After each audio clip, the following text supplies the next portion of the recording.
Bonjour, je m'appelle Barry Craigo, je suis travailleur social pour le Centre de ressources pour familles militaires. Ceci est mon deuxième vidéo capsule. Dans ma première vidéo, j'ai mis l'accent sur la nécessité pour tous, en tant que parents, de gérer notre propre stress pour éviter de la transmettre à nos enfants. Cela est important parce que nos enfants apprennent en observant la manière dont nous gérons notre stress. Voici quelques suggestions pour faire de la détente un moment régulier de votre journée avec vos enfants. Ajoutez quelques rires. Prévoyez du temps où vous faites des activités qui vous font sourire. Regardez des films, préparez une liste de chansons, peut-être une liste préparée par vos enfants. Dansez ensemble pendant 5 minutes. Des activités qui vous plaisent. Laissez votre enfant choisir l'activité qu'il ou elle veut faire avec vous. Cette activité peut durer 10 ou 15 minutes. Ce qui est important, c'est que vous participiez à l'activité avec votre enfant. Votre enfant pourrait avoir besoin d'un certain temps pour choisir une activité à faire avec vous, mais n'abandonnez pas. Si votre enfant n'a pas d'idée, proposez des suggestions. Continuez d'offrir votre temps pour que votre enfant comprenne qu'il ou elle est important. Trouvez un moment de détente vers la fin de la journée pour demander à votre enfant comment il ou elle se sent d'une manière ouverte.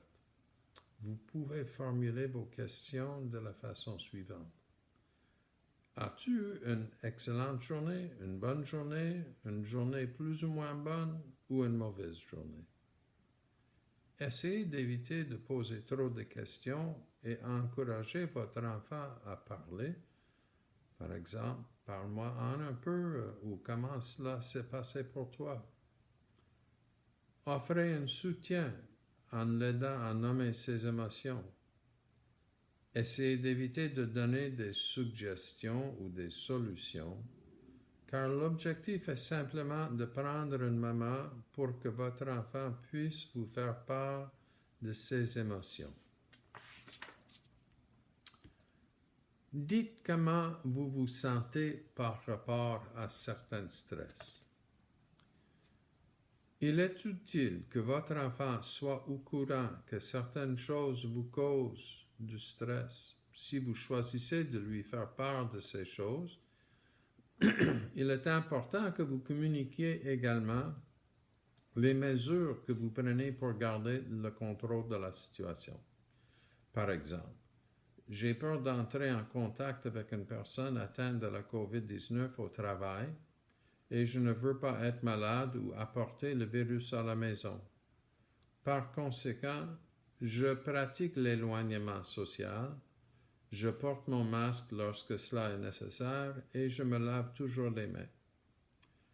Je m'assure également de me laver les mains et de me changer en arrivant à la maison. Ces mesures vous permettent de gérer le stress et vos enfants suivront votre exemple. Aidez vos enfants à se calmer. Aidez vos enfants à reconnaître lorsqu'ils vivent des grandes émotions. Ils peuvent tenter de détendre leur corps en prenant de longues et lentes respirations pendant 1 minute ou 2. Demandez-leur de rester immobile, de compter jusqu'à 5 en inspirant, de compter jusqu'à 5 en expirant et de refaire l'exercice 20 fois. Pour faire le suivi, demandez-leur de compter leurs doigts et orteils, un pour chaque respiration. Excuse-moi. Ça aide à gérer vos pensées et à détendre votre corps. Demandez ensuite à vos enfants de songer aux mesures qu'ils peuvent prendre pour contrôler la situation qui leur cause du stress. Lorsqu'un problème semble complexe ou difficile à maîtriser, vous pourrez offrir une solution magique. S'ils s'inquiètent d'un test de mathématiques, Ne serait-ce pas formidable s'il n'y avait pas de test à l'école? Cela aide à réduire le stress et à revenir au sujet. C'est dommage que le test ait lieu quand même. Que peux-tu faire pour te préparer?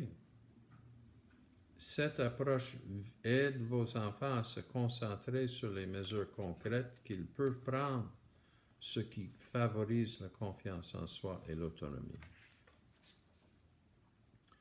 Encouragez vos enfants à vous parler en posant des questions ouvertes. Que se passe-t-il à l'école qui est important pour toi? Vous découvrirez peut-être que vos enfants s'inquiètent de quelque chose dont vous n'étiez pas au courant. Comment les autres enfants se ressentent-ils par rapport à cela?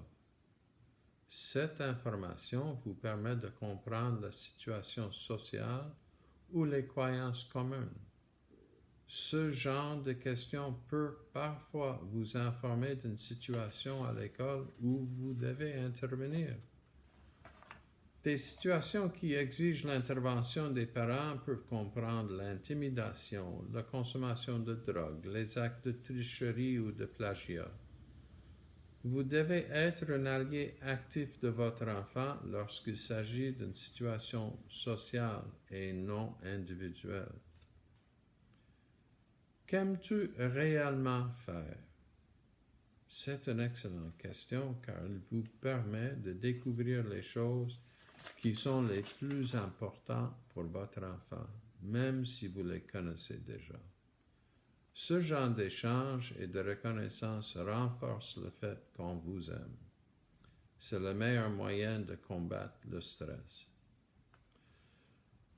Alors, s'il y a des choses qui vous inquiètent, n'hésitez pas à nous contacter au CRFM en appelant l'agent d'accueil psychosocial. J'espère que cette vidéo a été aidant pour vous et je vous dis au revoir et jusqu'à la prochaine. Au revoir.